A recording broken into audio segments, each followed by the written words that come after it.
Hi there, this is Rod from Bent Rod's Guiding and Fishing Company, and today we're going to talk about the materials used to tie jigs.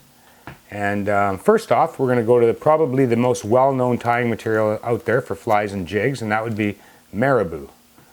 And this type of marabou here is just your standard marabou.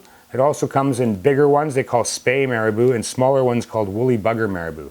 But for most jig fishing and jig tying, I would go with the standard just marabou. It's most of the pieces in here are nice and soft, easy to work with, and comes in a whole variety of colors. Pretty much any color you would want, so you can get that. And next up, probably one of the most useful materials for jig tying, which I use a lot, is bunny fur. And this one here is cross-cut bunny fur.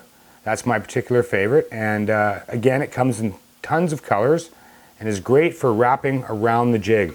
Give you a nice big fluffy jig there, and yeah, it's really cost effective as well. It's quite cheap. So, and the next material we'll talk about is probably the hardest one to say, and it's called schlappen.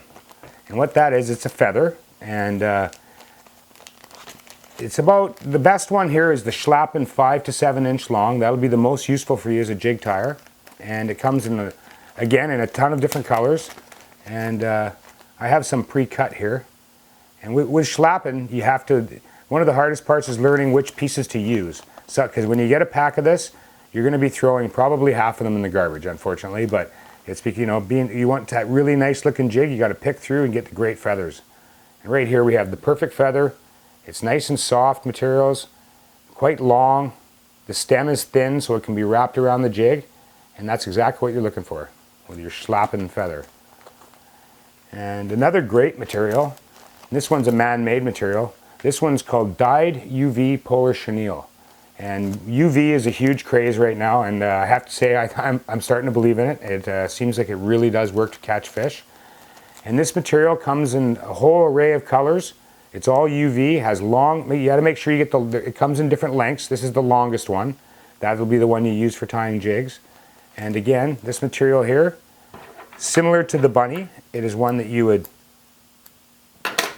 tie onto your jig and then wrap it around to form a nice fluffy jig. So yeah, dyed UV polar chenille, excellent material. And other than those materials, that's a pretty much, I have one more here I want to show you. And this one is one I tie into the, usually at the beginning of my jig, I'll tie this in so it sticks out the back of the jig.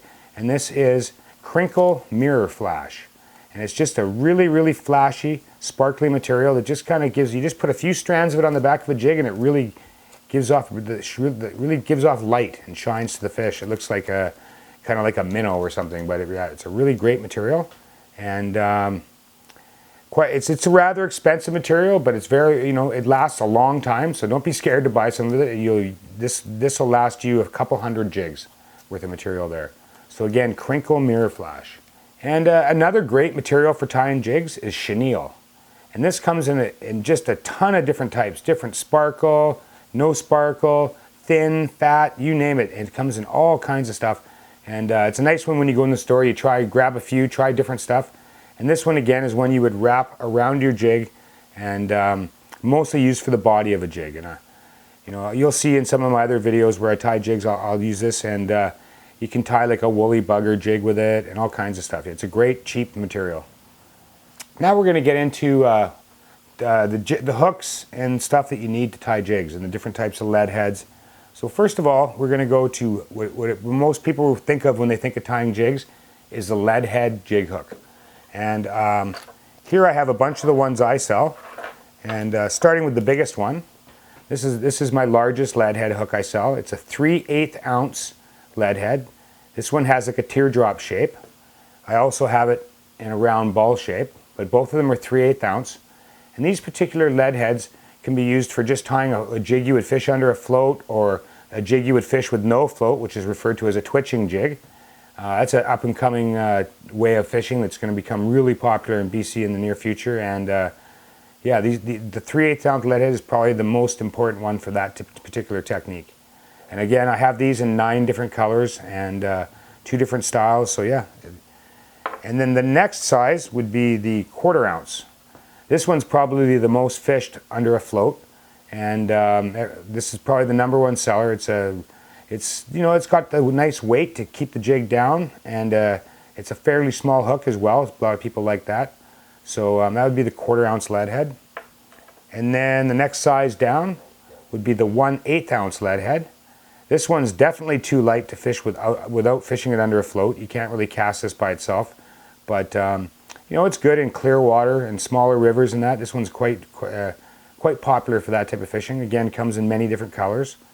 And lastly, I got the my newest lead head here, and this one here is 1/16 ounce, and it's on a very tiny #4 hook. So it's very good for like the Ontario fishermen and people wanting to fish tiny rivers in very clear water. This one's nice and small. You can tie your micro jig on that. You could even cast it out with a fly rod if you wanted to. Yeah, it's but the hook, one nice thing is these hooks, these sickle hooks here, this particular #4 sickle hook is extremely strong, like very strong. It can handle, you could probably land a large Chinook on this hook. It is that strong. It is a very strong hook, so don't be scared of those small jig heads. And then the other type we have is what's known as the pin and bead. And I sell these ones. They come in 2 separate sizes. I got the 1/0 hook, and I have the #1 hook. And the heads on them are brass. These are brass beads, and they come in 2 different finishes, nickel finish and brass finish. And of course, everybody has their favorite when it comes to that. Let's see if I can get a hook out. There we go. So yeah, this is a 1/0 hook. Comes with a nice heavy bead or heavy pin and a brass bead. This particular one is brass finish, and its size is 11/32. Weighs about 1/8 of an ounce. And with pin and bead hooks, you have the pin. The bead has the bead has a hole drilled right through it, but the holes are different. One side has a large hole opening, and the other side is small. So when you put your pin through, you want to drop the pin with the pin head sitting in the big hole. And what it does is it sinks into that hole and countersinks. And then all you do is you hook your hook into the vise, lay it on the top, and tie it in. And it becomes just like with the lead head, but this one here you tie on to form your jig hook. And that's very popular. And you can also coming in #1, which is a little, the head is quite a bit smaller, the hook is just a bit smaller. Alright, so that's pretty much all the materials you need to get going tying jigs. Pretty simple, just some marabou, some bunny, some schlappen, some polar chenille, some crinkle mirror flash, and just regular chenille, and that's all you need to get going. You'll be tying beautiful jigs in no time at all. So if you'd like to learn more about how to tie jigs and materials for tying jigs, you can look me up at www.bentrods.ca or check me out on YouTube at Bent Rods Guiding.